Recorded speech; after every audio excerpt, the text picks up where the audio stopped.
방망이 대신 펜을 든 기자들의 날카로운 시선, 유쾌한 입담으로 지역사회 이슈를 던진다. 스타토크 견제부입니다. 두 분의 이제 그리고 또 저를 포함해서 이제 복장에서도 느낄 수가 있는데 가을이 이제 진짜 오기는 왔네요, 그렇죠? 원래 가을은 뭐죠? 남자들한테? 한 50년째 나오는 얘기죠. 바바리. 독서의 계절. 독서의 계절. 고도. 최근에 어쨌든 집에 머무는 시간이 많다 보니까 독서량이 아마 전 국민적으로 늘지 않았을까. 예, 그런 생각이 들거든요. 얼마나 읽었는데요? 저 최근에 한 달에 한 권 읽었습니다. 네. 저는 이제 철학책을 읽게 되더라고요. 오, 예. 그 제목이 얘기할 수는 없지만 일상에서의 만나는 사람들과 현재 내가 누리고 있는 모든 것에 대해서 감사하고 또 소중하게 생각할 수 있도록 만드는 그런 철학책을 한번 읽었습니다. 저는 영화를 한 20편 정도 본 것 같아요. 네, 그리고 태풍 때문에 못 걸었는데 예전에 말씀드렸지만 계속 꾸준히 걷고 있고. 그러니까 어떻게 보면은 저한테 제 삶에 있어서 되게 좀 이렇게 전환기가 된 것 같아요. 코로나가 뭐 물론 빨리 사라져야 될 것 중에 이제 하나지만 일부에 있어서는 긍정적인 효과도 좀 애써 찾으면 또 찾아볼 수 있지 않을까 이제 그런 생각을 좀 가져보고요. 지난 시간에 사실 이제 세종시 부동산 시장에 대해서 저희가 좀 여러 가지 이제 이야기를 나눠봤는데 미처 다루지 못했던 부분에 대해서 오늘 계속 이어나갈 예정입니다. 먼저 이제 두 분께 좀 궁금한 게 있는데 두 분은 혹시 아파트 분양, 흔히 이제 청약이라고도 하죠. 좀 받아보신 적 있으세요? 늦깎이 결혼을 했는데 노총각으로 결혼했는데 이제 결혼하려면 집 한 채 있어야 된다는 그런 이제 또 이제 틀에 박힌 생각이 있잖아요. 그쵸. 그래서 이제 집을 한 채 장만할 때 제가 이제 혼자 사니까 청약 받을 수 있는 요건이 안 되니까 프리미엄을 주고 샀죠. 피를 주고 샀죠. 분양이라기보다는 그거는 어떻게 보면 좀 나중에 이제 피 주고 분양권을 샀기 때문에 정확한 좀 분양하고는 좀 거리가 멀 것 같고. 제가 전편에서 부동산 규제, 문재인 정부의 정책에 대해서 어느 정도 동의한다라는 이유가 바로 여기에 있습니다. 제가 집을 마련한 시점이 2016년 11월이었거든요. 네. 세종시에서 마련한 거죠. 그렇죠. 세종시에서 마련했는데 박근혜 전 정부 때 부동산 대책이 처음 11월 3일 날 나와서 작년에 부산시가 조정 대상 지역에서 해제됐잖아요. 세종시의 첫 규제가 시작된 그 규제 항목이 조정 대상 지역이었어요.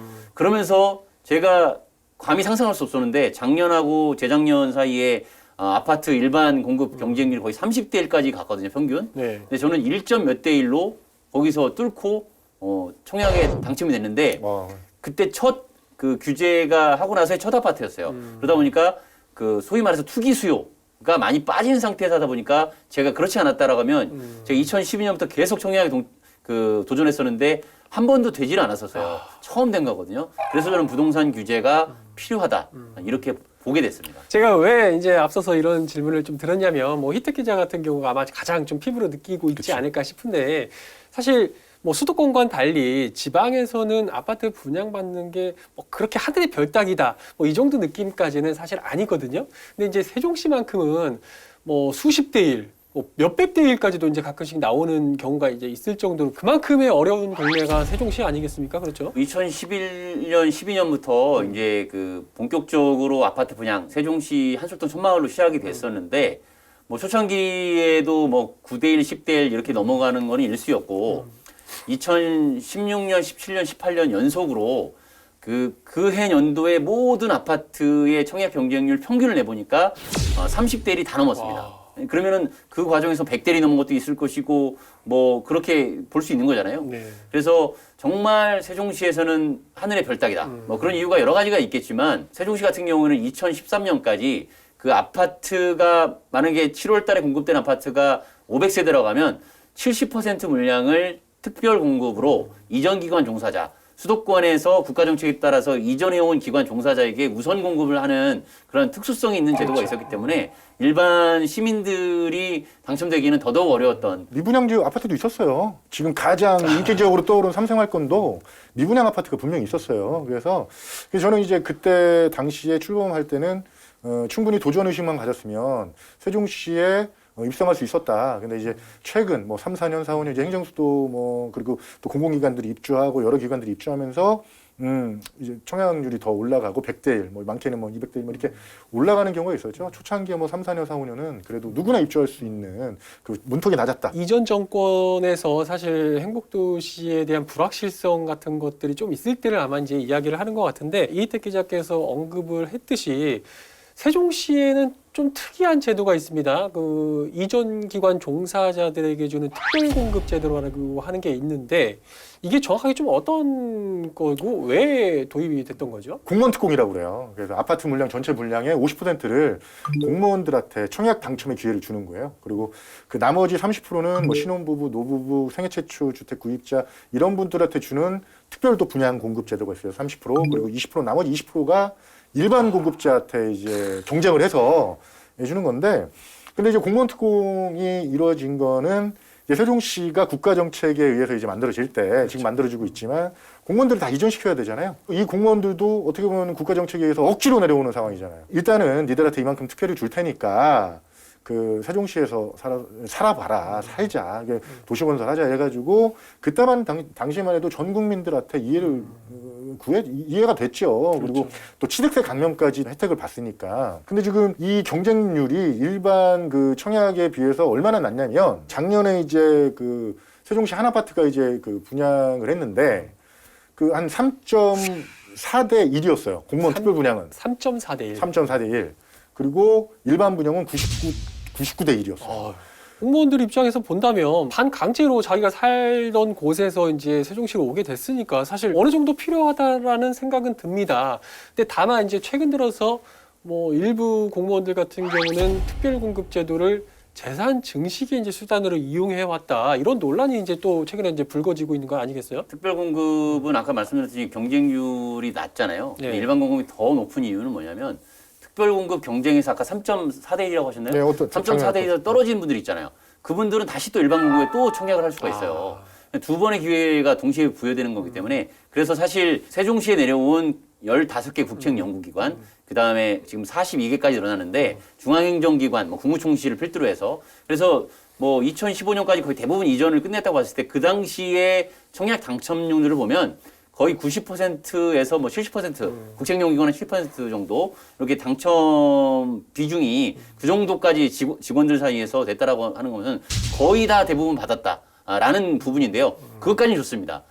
당연히 그분들은 국가 정책에 의해서 갑작스럽게 가족들하고 생이별을 해야 되기도 하고 주말 부부가 되기도 해야 되고 뭐 또 그리고 때로는 이사를 또 세종시로 와야 되기도 하는 그런 급격한 변화를 가져왔기 때문에 그분들의 주거 안정을 위해서 당신들이 편하게 집을 마련할 수 있는 조건을 주겠다라고 해서 준 제도고 국민들도 그래 국책사업 도시니까 그 부분에 있어서 충분히 인정해 줄 수 있고 기다려 줄 수 있다. 그 특혜로 보지 않겠다라고 해서 기다려 주는 세월이었는데 그렇게 많은 사람들이 특별공급으로 주택을 마련하고도 거의 8년이 지났는데 세종시에 내려올 생각이 없고 이주할 생각이 없고 그거를 되팔거나 그걸 가지고 시세 차익을 누렸거나 이런 분들이 많이 나타나다 보니까 국민들이 비판을 가하기 시작한 시점이 바로 2020년에 더 이제 공론화가 되고 있습니다. 최근에 또 그 문제가 이제 더 공분을 좀 사고 있는 이유 중에 하나를 좀 살펴보면 사실 특별공급 제도까지 도입해서 공무원들에게 이제 제공을 했는데 아직까지도 세종시에서 수도권으로 오가는 공무원들에게 통근버스가 운영되고 있다라는 점에 대해서 시민들은 이해를 못 하시는 분들이 계시는 것 같아요. 거기가 일단은 평생을 거주했던 곳이기 때문에 국가에서도 정부에서도 이해를 해준 거죠. 안정기를 찾을 때까지는 서울에도 출퇴근할 수 있는 기회를 준 거죠. 뭐 공무원 특권도 줬지만 근데 이제는 8년이 지났어요. 이제 니들 이제 할 만큼 이제 안정 취할 만큼 했고 시간을 줬지 않느냐. 이제 여기에 대한 혈세 낭비 그리고 그 세종시 자체가 손해 보는 것도 이게 경제 활성화가 이루어지지 못하고 서울로 떠나버리는. 특별공급과 정부 세종청사 통근버스만 있는 것이 아니고 아까 네. 이성규 작가 얘기했지만 뭐 재산세 감면, 뭐 취득세 감면, 그 다음에 2년간 생활안정지원금 월에 뭐 20만 원, 뭐 이런 것들도 있고요. 그 다음에 뭐 전매 제한도 이제 내 청약이 당첨이 됐는데 그 이거를 몇 년간 보유하면 팔 수 있다라고 하는 것이 2018년 5월까지는 3년만 가지고 있으면 됐어요. 2011년에 이사해온 예를 들어서 국무총실 직원이 그때 청약에 당첨이 됐어요. 그럼 2015년에는 팔아도 되는 거예요. 이런 그 제약 조건이 없는 이런 허점이 있다 보니까 당연히 뭐 공무원들은 이런 법과 제도 하에서 움직이는 사람들이니까 그분들을 탓할 수는 없는데 이런 기준들이 정비되지 못한 상황 속에서 오다 보니까 결과적으로 지금 그 일반 국민들은 그러면 당신들로 인해서 진짜 살 의지가 없는 당신들로 인해서 내가 현재 무주택으로 살 수밖에 없는 거 아니냐. 내가 집을 살 수 있는 권한을 박탈당한 거 아니냐라고 하는 문제 제기가 다시금 또 나오기 시작했다. 그래서 오늘은 공무원들에게 좀 제공되고 있는 여러 가지 이제 특혜 중에서 이전 기간 종사자들을 대상으로 아파트 특별 공급 제도와 함께 지난 8년 동안 좀 이어지고 있는 수도권 통근버스 운영에 대해서 문제점과 또 개선 방안에 대해서 계속 이야기 나눠보도록 하겠습니다. 관사가 제공이 돼요. 아, 근데 관사가 제공되는데 아파트까지도 분양을 받는 거예요. 아, 본인 특공 그 기회로 해서. 또 간사에 살면서 특공은 전세를 주거나 월세를 줘요. 주는 것 같기도 하지만 또 그렇게 많이 주는 것 같진 않은 뭐 이런 상황이라고 보면 되겠고 그 통근버스 비용으로 거의 100억 원 가까운 올해 기준으로는 한 66억 원 정도. 어쨌든 지난 2019년까지 원래는 운영이 중단됐어야 됐다라는 게 이제 아까 이제 이야기였는데 그러면 도대체 언제까지 앞으로 운영을 하겠다는 겁니까? 행정수도 이전론이 급부상을 하기 시작하자 부동산 급등이라는 여러 가지 문제가 이제 불거지기 시작을 했고 또 그 과정에서 이전 기관 종사자들에게 주어졌던 아파트 특별 공급 제도가 또 덩달아 이제 문제가 되기 시작을 했습니다. 많은 공직자분들이 이제 분양을 받고 세종시로 오고 뭐 잘 정착한 분들도 물론 계시지만 그렇지 못한 상황이 발생을 하고 있기 때문에 이게 이제 문제가 되고 있는 거 아니겠습니까? 사례 좀 한번 말씀드려볼까요? 한번 네. 그러면 좀 뭐 피부로 와닿게. 지난해 그 최정호 국토부 장관 후보자가 인사청문회 때 이제 그렇죠. 뭐 드러난 내용인데 세종시 이제 방곡동에 그 아파트를 이제 갖고 있었는데 딸에게 이제 편법 증여를 했다는 그 의혹이 불거지면서 거기도 되게 상당히 이제 좀 고가로 알려진 아파트인데 그런 문제 때문에 이제 자진 사퇴를 했고요. 그리고 손명수 국토부 제2차관 2016년 당시에 세종시 방곡동에 이제 84제곱미터 아파트를 구입했는데요. 정확히 액수도 말씀드리잖아요. 뭐 2억 9천만 원 정도에 구입을 했는데 그 지난해 12월에 아파트가 이제 완공되고 입주할 때쯤 이제 5억 7천만 원에 이제 다시 팔았어요. 두 배 정도. 네, 시세 차익이 한 뭐 3억 정도를 얻었는데 이렇게 이제 거주하지 않고 매도 차익을 이제 올리는 공무원들이 이제 상당히 좀 많아요. 그래서 이제 국민들의 이제 눈높이에 맞지 않다. 그래서 그 공분을 사고 있는 건데 잠깐 통계를 보고 말씀드리면 지난 10년간 세종시에서 공무원 특급으로 분양받은 그 인원이 25,400명이에요. 25,400명. 네, 이 중에 24.3%가 아파트를 팔았거나 전월세를 둔 상황이에요. 그래서 뭐 이런 내용들이 이제 언론 보도를 통해서 이제 나온 상황이고요. 그러니까 어떻게 보면 이제 4채 중에 한 채 정도, 그러니까 공무원들이 분양받은 4채 중에 한 채 정도는 이미 팔았거나 전세를 주고 있다. 뭐 이렇게 좀. 그러니까 시세 차익을 얻었거나 그렇죠. 봤을 때 시세 차익을 얻었거나 이제 임대 수익을 얻고 있다.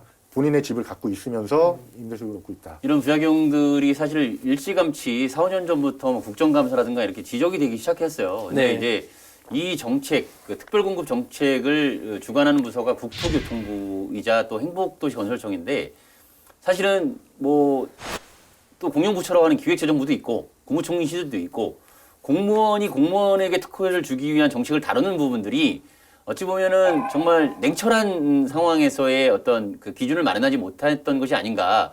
왜냐면 그 세종시라든가 수도권 같은 경우는 2016년부터 본격적인 규제가 시작됐을 때 같이 맞물려 들어가면서 예를 들어서 무주택 실수요자 중심의 정책 그리고 다주택을 뭐 같이 말라는 또 신호 뭐 이런 것들을 같이 좀 가져가야 되는데 그런 것들이 전혀 제어 장치가 없이 왔고 그 사이에서 변화된 건 아까 말씀드렸듯이 2018년 5월에 그 전매 제한 기간이 3년에서 5년으로 바뀐 거 외에는 특별한 규제가 없이 무규제로 왔기 때문에 8년 동안 뭐 세종시에 살 이유가 없었던 거죠. 없고 그냥 보유를 하든지 전월세 주든지 팔든지 이런 상황을 연출화된 거고 아까 이제 이송 기자가 얘기한 거에 좀 덧붙여서 얘기하면 네. 저희가 이제 취재를 해보니까 올해 3월달 고위공직자 재산공개상에서 정부 부처 고위공직자들이죠. 네. 뭐 국장급 이상 이분들이 재산공개 대상인데 이분들 중에서 그 수도권의 자기 주택을 1주택이나 2주택을 갖고 있으면서 세종시에도 아파트를 갖고 있으면 살지 않는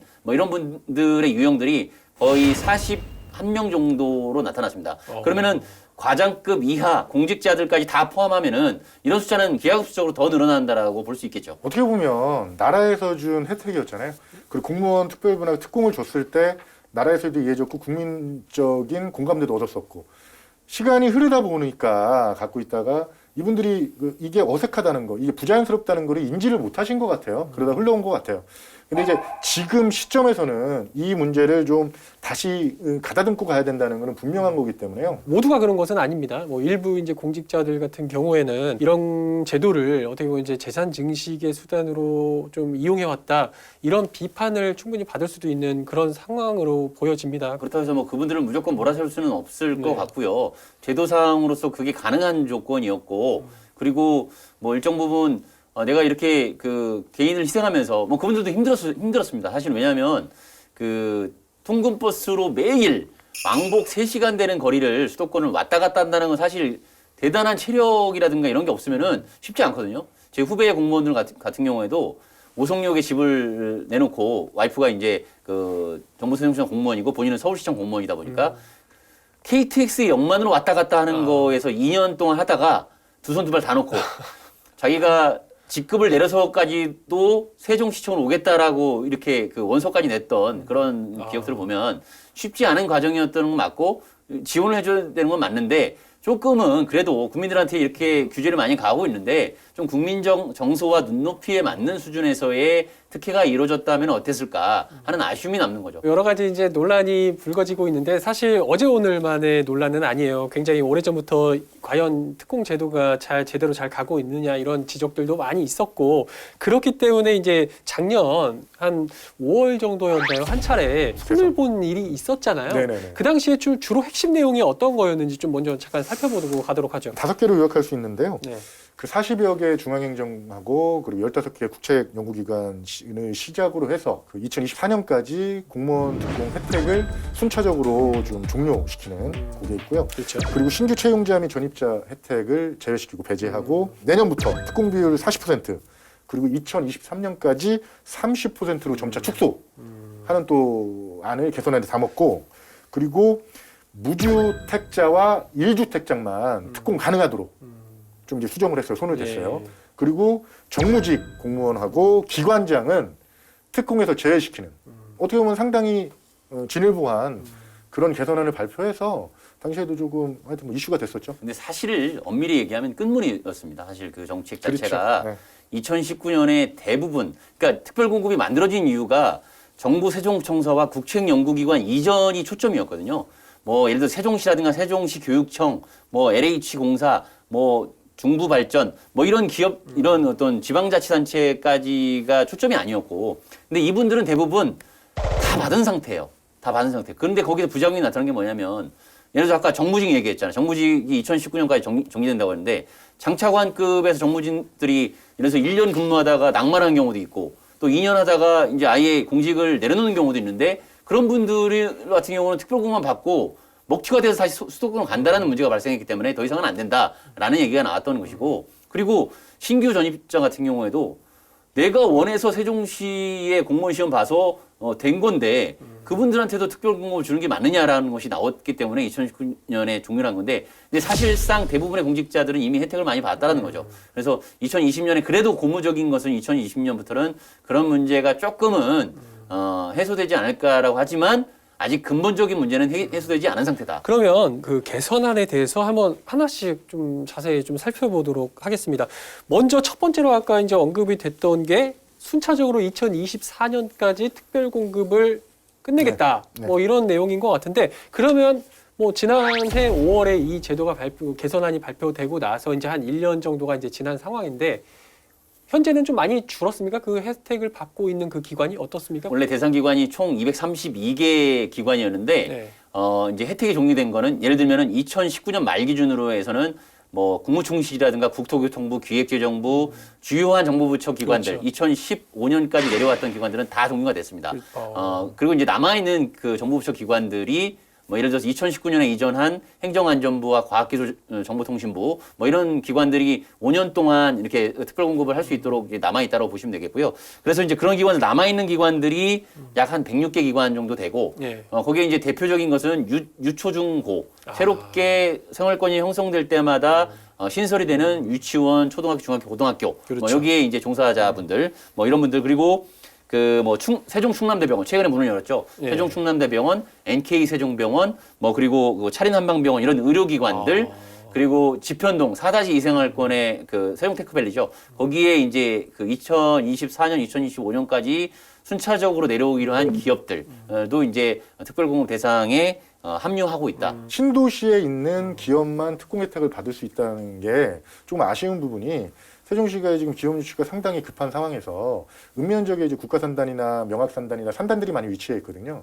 근데 그분들한테도 이제 특공 혜택이 확대됐으면 하는 이제 여론들도 많고 세종시가 이제 발전하기 위해서는 기업들이 많이 내려와야 되는데 기업들에게 기회를 좀 줘야 된다는 의견이 많은데 거기에 대해서는 개선할 여지는 없는 거죠. 연동면의 이제 모 기업 같은 경우는 예전에 좀 약간 큰 기업인데 거기에 있는 직원들 대부분이 청주에서 출퇴근을 한다고 들었습니다. 그래서 그런 기업들한테도 그 특별공급 혜택을 주면 오히려 그 정착률을 높이지 않겠냐라는 의견이 있었는데 행복도시건설특별법상 이 특별공급은 신도시 안에 그 있는 이전을 해오거나 새롭게 만드는 기관 단체에 국한을 하고 있기 때문에 그렇게 되면 법을 뜯어 고쳐야 되는데 그렇게 되면은 행복도시 법 자체가 흔들릴 수가 있어서 좀 안타깝지만 그런 부분은 좀 어려운 부분이 아닐까. 별도의 다른 세제 혜택으로 해야 되지 않을까 현재로서는. 예, 근데 충분히 가능한 뭐 수도 있는데 일단 이제 회사가 내려오기 위해서는 이제 노조나 이제 그 회사에서 구성된 이제 어떤 조직이 반대하면서 이제 못 내려오는 경우가 많거든요.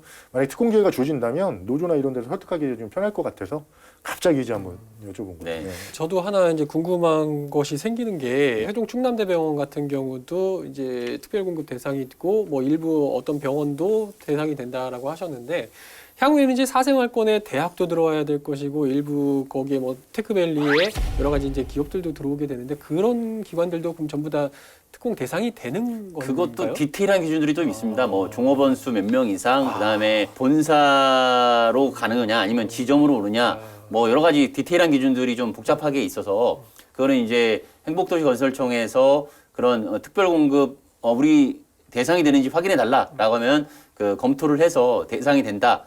그리고 그 인원 중에서 뭐 100명을 올렸으면 이 100명 중에서 뭐 임시직, 계약직 1년만 근무한 사람은 안 된다. 뭐 이런 분류 작업들이 또 이루어지는 부분이라서 그거는 좀 봐야 될 것 같습니다. 다음으로 지난해 내놨던 개선안 중에서 좀 핵심을 하나 보면 무주택자와 또 1주택자에 한해서만 특별공급이 가능하도록 한 거 아니겠습니까? 이승훈 기자가 작년 5월에 행복청이 발표한 그 개정안을 설명을 좀 했는데요. 네. 거기 이제 포인트가 과거에는 그 개정안이 나오기 전에 최종호 장관이 문제가 됐던 게 그런 부분인데 세종시 외에 주택이 그 제가 정확히 기억이 안 나는데 2주택인가 3주택이 별도로 있었어요. 네. 그래서 아마 세종시 주택을 마련한 단곡동 주택이 그 3주택인가 4주택이 될 거예요. 네. 그러니까 그 전까지만 하더라도 세종시 외에 뭐 청주든 대전이든 서울이든 뭐 세 채가 있든 네 채가 있든 세종시에만 집이 없으면 특별 공급을 쓸 수가 있었던 거예요. 근데 이게 부작용이 많다. 근데 이미 공모들은 다 끝났어요. 다 끝났는데 그 이제는 2020년부터는 무주택이거나 뭐 타지에 집이 있을 거면 한 채만 갖고 있어라. 그래야지 특별 공급을 준다. 이제 이렇게 한 건데 그것까지는 진일보했다라고 볼 수 있지만 중요한 건 그렇게 하더라도 서울 주택을 남겨두고 세종시 주택을 분양받아서 전월세를 준다든지 팔 수 있는 조건이 되는 거예요. 5년 있다가 팔면 돼요. 예를 들면 국민들 같은 경우에는 실거주를 2년 하지 않으면 세제 혜택을 안 주는 것처럼 실거주 요건이라든가 이런 것들이 하나 더 있어야 된다. 그래야 일반 국민들이 청약을 받을 때의 그런 눈높이와 정서에 맞는 특별 공급이 된다. 이렇게 그 분석이 되고 있습니다. 지난해 이제 개선됐던 점 중에 마지막으로 하나만 더 꼽고 넘어가 보도록 하죠. 그 정무직이나 기관장들도 이제부터는 세종시에서 이제 특별 공급을 받을 수 없도록 해놨어요. 현재는 지금 이 부분은 시행이 되고 있는 거죠? 시행되고 있죠. 네. 근데 이제 요 시행 배경을 좀 살펴보면 관테크라고 해요. 기관장들이 이제 업무를 수행하면서 뭐 임기가 또 있잖아요. 그리고 중간에 이제 또 뭐 다른 곳으로 이제 뭐 발령날 수도 있고. 근데 이제 관사가 제공이 돼요. 근데 관사가 제공되는데 아파트까지도 분양을 받는 거예요. 본인 특공 그 기회로 그렇죠. 해서. 그 간사에 살면서 특공은 전세를 주거나 월세를 줘요. 이런 사례들이 조금 얘기가 나와서 제가 말씀드렸던 그 규제안들이 나온 것 같아요. 예.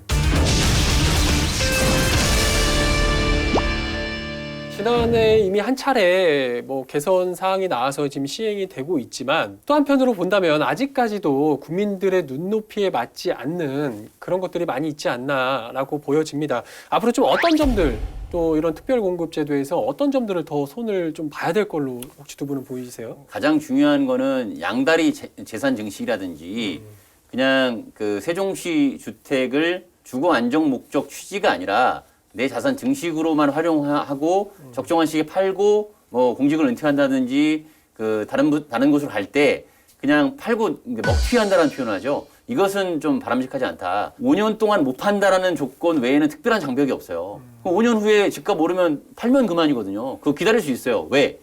더 똘똘한 한 채라고 하죠. 그렇죠. 서울에 익으니까 네. 세종시는 그냥 납두면 되는 거거든요. 그 정도 못 기다리겠어요? 할 수 있어요. 그래서 실거주 기간을 분명히 넣어야 된다라고 일단은 바라보고 있고요. 또 하나를 말씀드리면 실거주 기간을 넣는 데 있어서 이전 기관 종사자분들도 상황이 다 다르잖아요. 다자녀가 있기도 그렇겠죠. 하고 노부모를 부양하기도 하고 그리고 실제 내가 세종시에 살기 위한 집이 필요한 사람들이 있는데 거기에서 일반 국민들은 어떤 가점제가 있어요. 일반 청약에 가점제가 있는데 특별공급엔 가점이 없어요. 우선순위에 따라서 진짜 살 의지가 있는 사람들한테 먼저 줘야지 맞는데 그런 분들은 또 못 받은 오히려 또 희생되신 분들이 좀 있거든요. 그런 분들한테 우선적으로 공급할 수 있는 그런 제도적 보완도 좀 필요하다고 보고 그리고 자발적 선택에 의해서 세종시의 특별공급을 받는 분들도 계시거든요. 기관의 어떤 이전 정책에 따라서 어쩔 수 없이 오는 분들한테 필요한데 내가 선택한 곳에서 특별공급까지 받는다라고 하는 것은 조금 불합리하다. 아직도 그런 대상들이 좀 있습니다. 그런 부분들도 좀 다듬어 나가야 된다고 보고 있습니다. 세종시의 집을 특공 혜택을 받기 위해서는 뭐 서울에 집 있는 분들 그 집을 어느 시점에 팔아라. 처분해라. 네.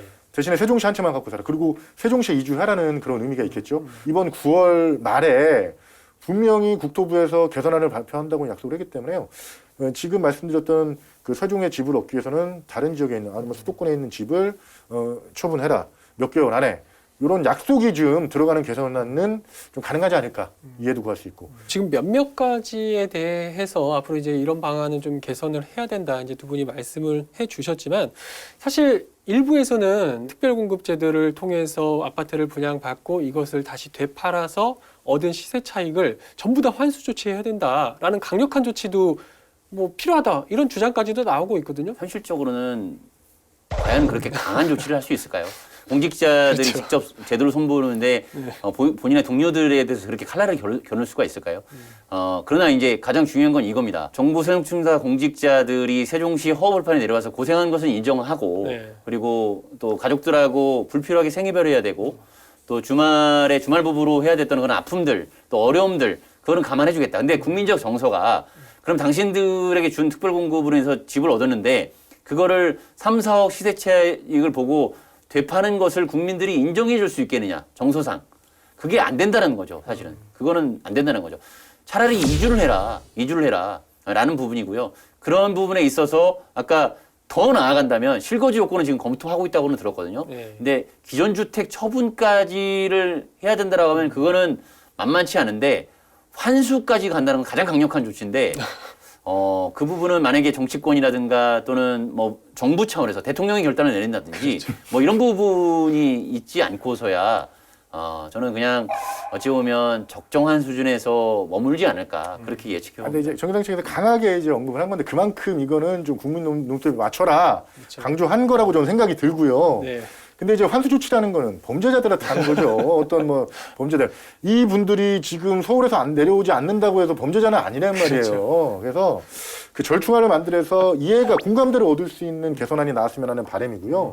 그리고 공무원분들도 이런 많이 그 어떤 집값 시대 차익을 올릴 수 있고 공무원 특혜도 받을 수 있고 좀 세종시에서 일을 하고 있고 이제는 세종시가 좀 정상화될 수 있는 어차피 공무원이고 국가 정책에 참여해야 되고 운영하는 공무원들이니까 세종시가 좀 잘 되려면 좀 와야 되는 거 아니냐 이만큼 그렇죠. 또 니들 배려를 해줬고 그런 설득 과정 그리고 진통 과정에 있는 거니까요.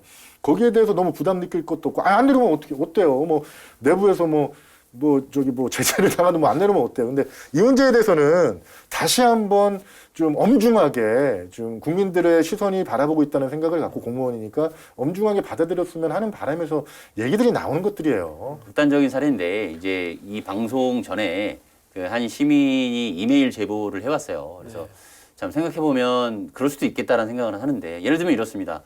그 김우순 기자가 공직자고 네. 그 반려자도 공직자예요. 네. 근데 신혼부부가 되려고 준비를 하고 있어요. 결혼을 앞두고 있어요. 근데 둘 다 특공이 당첨이 됐어요. 와. 그러면 둘이 결혼을 하게 되면 네. 특공이 2개가 되는 거예요. 만약에 결혼한 상태였다고 하면은 하나밖에 못 받는데 그렇죠. 2개가 되는 거예요. 그래서 일부러 결혼식을 올리고 혼인신고를 늦춘 사례도 실제로 있었고요. 아, 예. 진짜요? 네, 아, 그래서 참. 그 시민의 제보에 의는 국민들 정서에서 너무 허탈하다.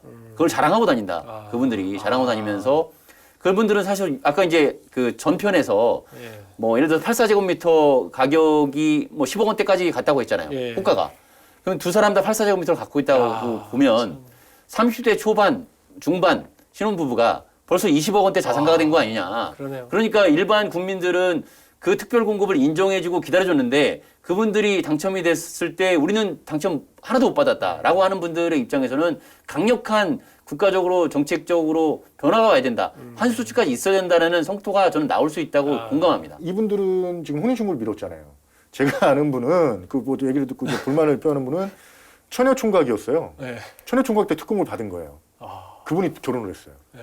그러니까 그래서 20억 자산가를 그냥 확 승려. 근데 이제 요게 뭐 그냥 불법을 저지른 건 아니잖아요. 불법은 아니죠. 근데 그 얘기를 들은 시민들, 일반 시민들, 일반 분양을 해서 당첨에 100대 1에 계속 떨어지는 분들, 정말 역출근을 하면서 세종의 당회적 1순위를 얻기 위해서 청주를 역출근하는 분들, 이분들이 봤을 때는 야 이거 뭐야, 이전 공공기관도 아니고 이런데 야 이거는 좀 화가 나는 일 아니야? 이렇게 이제 문제를 제기하는 것들이 목소리가 점점 커지는 거죠. 아무튼 뭐 세종시로 가고 싶은데 쉽게 가지 못하는 저 같은 사람 입장에서 봤을 땐 다소 좀 그런 괴리감이 드는 것도 사실인 것 같아요. 저는 예.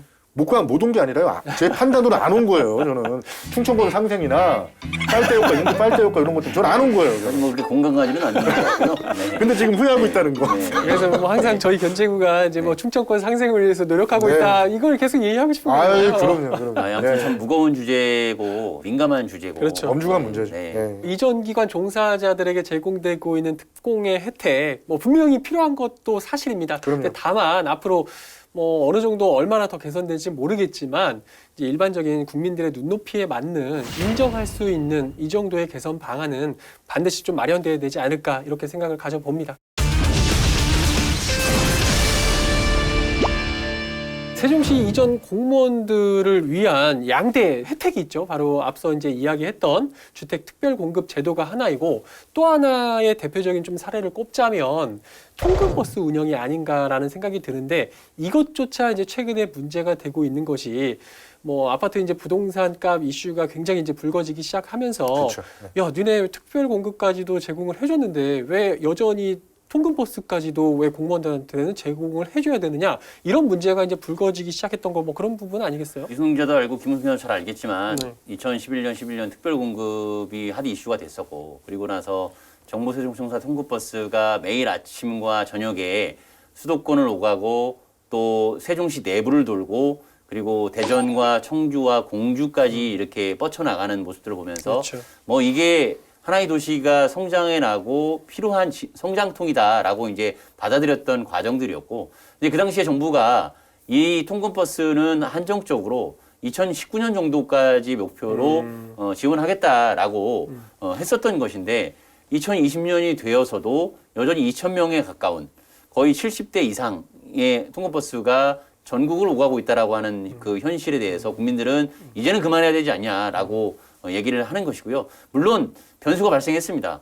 2016년에 뭐 국민안전처라든가 인사혁신처가 또 새롭게 내려오게 됐고, 그다음에 2019년에 행정안전부, 뭐 과학기술정보통신부, 뭐 곳곳에 새로운 기관들이 내려왔기 때문에 그분들을 위한 뭐 지원이 필요한 건데 그 지원을 2012년에 내려온 사람이 8년 동안 누렸는데 그걸 계속 누리게 해줘야 되는 것이냐. 이제는 좀 그분들은 진짜 이용할 사람들은 국민 세금이 아니라 자기 돈을 내고 해야 될 시점이 아니냐. 그렇죠. 한 5년 정도가 적정하지 않느냐 이런 의견도 있고요.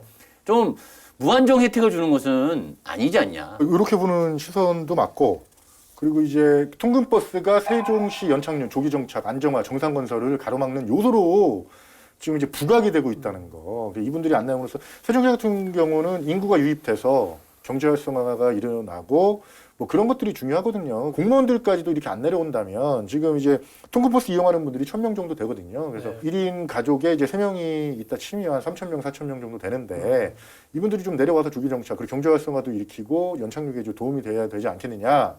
근데 이제 통근버스 운행에 중앙부처 공무원들도 있겠지만 국책연구기관도 있어요. 지난 2013년부터 2015년도에 그 당시에는 정말 버스가 많이 있었거든요. 네. 제가 정부청사 옆을 저희 이제 회사 차를 끌고 이제 지나갈 때 보면 정말 많은 버스 막 100대가 뭐예요? 하여튼 굉장히 많은 버스가 항상 서 있던 모습을 봤는데 지금은 그래도 많이 줄어든 모습을 사실 볼 수가 있습니다. 많이 줄어들기는 확실히 한 거죠. 수치로 좀 말씀을 드려볼까요? 우리 예. 자료를 보고 말씀드리면 네. 그 이번 2013년 좀 피크를 이뤘다라고 하는 시절에 뭐 88개 노선에 한 90여 대, 그다음에 2017년에 좀 노선이 줄었는데 노선은 52개 노선으로 줄었어요. 근데 그 운행 대수는 84대 정도로 별로 큰 차이는 없었고 네. 2018년에 노선은 줄었는데 2018년 그 36개 노선에 65대, 한 2,500에서 3,000명 정도가 어느 정도 유지되고 있었다라는 분석이 있었고 지난해 6월 정도에 네. 특별공급 제도 개선안도 그쯤 있었잖아요. 통근버스 개선안이 또 있었습니다. 그리고 나서 올해로 보니까 43개 노선에 일평균 56대, 평균 한 2,000명 정도가 탑승하는 것으로. 그래서 뭐 수치상으로 보면 뭐 줄은 것 같기도 하지만 또 그렇게 많이 줄은 것 같지는 않은 뭐 이런 상황이라고 보면 되겠고, 그 통근버스 비용으로 거의 100억 원 가까운, 올해 기준으로는 한 66억 원 정도라고 추산하는데 최근에 그 코로나 때문에 조금 탑승객이 줄었다는 얘기도 있고 그래서 뭐 그건 조금 줄었을 수는 있는데 아무튼 그런 상황이라고 보시면 되겠습니다. 이게 혈세예요. 그렇죠. 국민 혈세거든요. 근데 이게 꼭 필요했느냐에 따라서 물음표가 달리고 있는데 2013년도에 한 74억이 들어갔어요. 지금 예산 말씀하시니까. 그리고 지난해 이제 69억이 들어갔는데 이 통근버스 운영을 1,000명을 태워 오가는 데만 이렇게 돈이 들었어요. 그래서 네.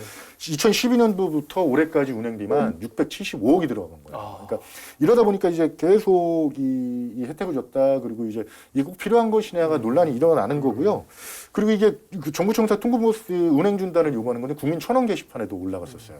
국정감사에도 나왔고 혈세를 낭비한다 그래가지고 그래서 이제 2022년도 이제 중장기 감축 계획이 발표가 되고 연도별 그 감차 계획 이거를 내부적으로 이제 그 검토하는 그 폐지안을 검토하는 지금 상황에까지 왔거든요. 줄이다 보니까 근데 노선은 별로 안 줄잖아요. 예를 들어 수도권 뭐 서울 그렇죠. 뭐 강남을 왔다 갔다 한다. 근데 노선이 줄었어. 근데 인원도 좀 줄었지만 근데 버스가 텅텅 비게 되는 거죠. 텅텅 비게 되는데 버스는 운행을 해야 돼. 그런 상황에서 이제 얌체족, 그러니까 그냥 업무차 또는 자기 지인을 만나기 위해서 서울을 왔다 갔다 하는 사람한테도 무료로 탑승이 가능했었던 상황이었어요. 그런 부분들이 계속 암묵적으로 진행되다가 작년 6월부터 이제는 뭐 공무원증을 이제 착용을 해야지만이 뭐 올라갈 수 있다든지 이런 부분들이 그제서야 나타났던 부분들도 혈세 낭비의 하나의 반증이고요. 또 하나는 저희가 언론에서 줄기차게 주장했지만 세종시 천마을에서 정보세종청사까지 자전거로 한 20분 이내로 올 수 있는 거리입니다. 그렇죠.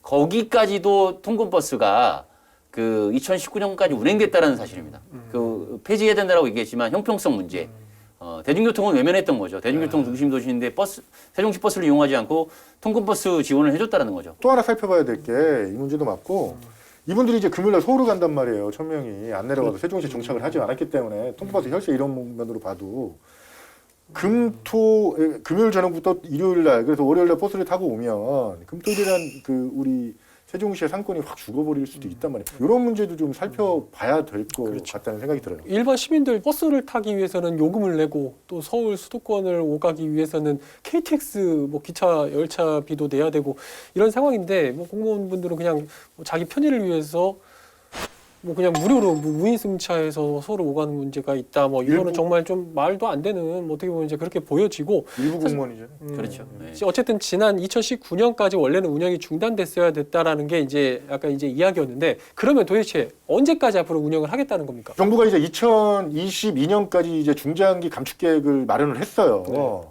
근데 그때까지만 마련을 해놓은 거지 이걸 언제 폐지하겠다는 거는 그 내용에 안 담겨 있어요.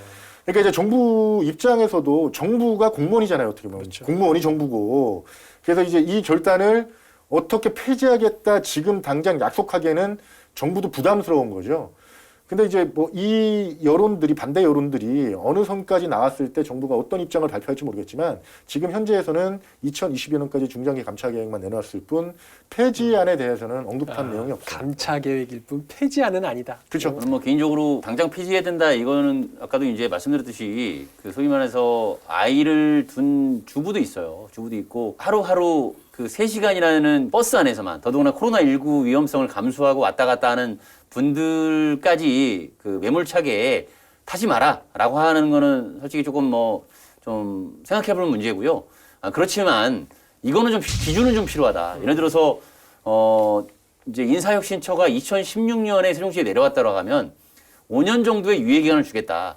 5년 정도까지는 탑승하도록 주는데 그 이후부터는 지원하지 않겠다라든지 뭐 그 이후에 탈 거면 본인의 돈을 내고 타라라든지 뭐 이런 것들이라도 있어야 되는데 그런 세부적인 기준이 없다니까 무한정 지원으로 퍼주기식 지원으로 될 수밖에 없는 모습으로 조금 호의적인 입장을 좀 마음이 좋으셔가지고 다계주의자시고 좀 여리셔가지고 뭐 자꾸 이거 그쪽으로 자꾸 기우는 것 같은데 중앙부처 공무원들도 또 조금은 할 말이 없으신 게 이 충남도 같은 경우는 내포로 이제 충남도청에 이전하면서 7년간 똑같이 정부청사청을 이용을 했어요. 왕복 2시간 반, 2시간? 뭐 2-3시간 될 거예요. 왕복하면 그 정도 되겠네요. 네, 근데 18대에서 지난해 세대를 다니다가 이제는 지금 완전히 폐지를 해버린 거예요. 정말 특단의 대책이 필요한 게 왜 계속 서울을 오갈 수밖에 없는 구조냐. 서울의 모든 교육과 모든 인프라, 모든 어떤 인맥 이런 것들이 다 집중되어 있다 보니까 거기서 떠나게 되면 큰일이 일어날 것 같은 이런 생각을 갖고 있기 때문에 어렵지만 계속 서울을 오갈 수밖에 없는 그런 거고요. 사실 또 통고버스만 얘기했지만 KTX 전세 객차도 있습니다. KTX를 이용해서 그 KTX 이용 비용을 지원해서 이용해서 다니는 분들도 있거든요. 충남도는 정말 특단의 대책, 어찌 보면 야멸차게 느껴질 수 있을 정도 특단의 대책을 한 건데 국민 정서는 사실 그렇습니다. 이제 정부세종청사 통고버스도 이제 그만 끊어야 될 때가 되지 않았냐. 라는 거고요. 충북도는 코로나19에 맞물려서 혁신도시에 내려오는 이제 서울 출퇴근자들에 대해서 행정명령으로 버스 중단해라라는 명령을 내린 상태라고 합니다. 당장은 끊을 수는 없다고 봐요, 저도. 그렇지만 그런 특혜가 주어진 그 공무원분들이 야 이제는 이 통근버스 운영이 안 되겠다. 안 될 수도 있겠구나. 이제 뭔가 준비를 해야 되겠구나. 뭔가 세종시에 좀 내려와야 되겠구나. 이런 인식만이라도 갖고 내년, 내후년을 준비했으면 하는 바람이라는 거죠. 당장은 못 끊더라도. 국가 균형 발전을 위한 여러 가지 이제 그런 측면에서 봤을 때 정부의 그런 의지가 굉장히 중요하다. 이제 두 분의 말씀을 이제 그렇게 듣도록 하겠습니다. 자, 그럼 여기서 오늘 저희가 이제 끝으로 좀 견제구를 이제 던질 시간이 됐는데 특공과 또 통근버스에 대해서 혹시 뭐 마지막으로 하고 싶은 말씀이 있다면 뭐 정부청사가 됐든 뭐 세종시가 됐든 한마디의 견제구 던져두도록 하겠습니다. 어떤 분부터 해주시겠어요? 먼저 하시죠. 역시 이 시간 되면 미루시네요. 저는 그 공무원들이 중앙부처 이전 공무원들이건 뭐 세종시청 공무원들이건 지방행정직이건 국가직이건 이분들이 세종시의 주인이 됐으면 하는 바람이에요. 그리고 진정한 세종시의 시민이 됐으면 하는 바람이고. 그래서 이제는 2012년 7월 1일 날 이제 세종시가 출범을 했는데 그렇죠. 이제는 8년 흘렀습니다.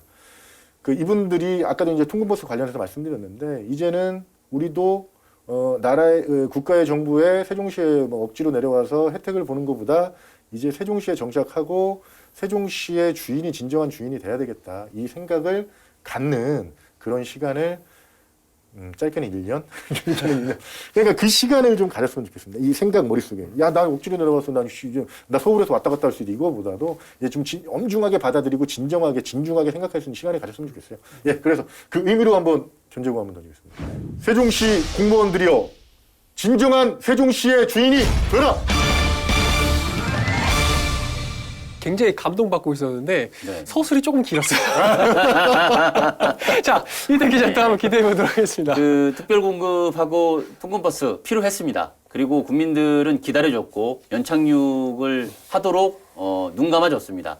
하지만 현실은 특혜가 많다. 그리고 국민적 상식의 눈높이에서 합리적인 기준이 없었다라는 면밀한 진단이 나왔습니다. 그래서 이제는 바꿔야 됩니다. 그런 의미에서 견제구를 이렇게 한번 던져보겠습니다. 특별 공급과 통근버스 정상화 원년, 국민들 눈높이에서 시선 고정! 31일까지 진행해 오는 동안 오늘 가장 견제구 좋았습니다. 그 정도면 그렇게 시원찮았나요?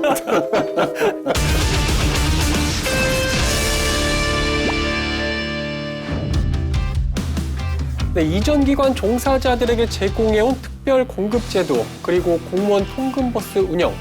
물론 아직 필요한 부분은 분명히 있을 겁니다. 다만 이젠 시민 눈높이에 맞는 제도의 변화나 개선 방안은 반드시 마련돼야 하지 않을까 하는 생각을 해보게 됐습니다. 이상으로 시사토크 견제구 마치겠습니다. 시청해주신 여러분 고맙습니다.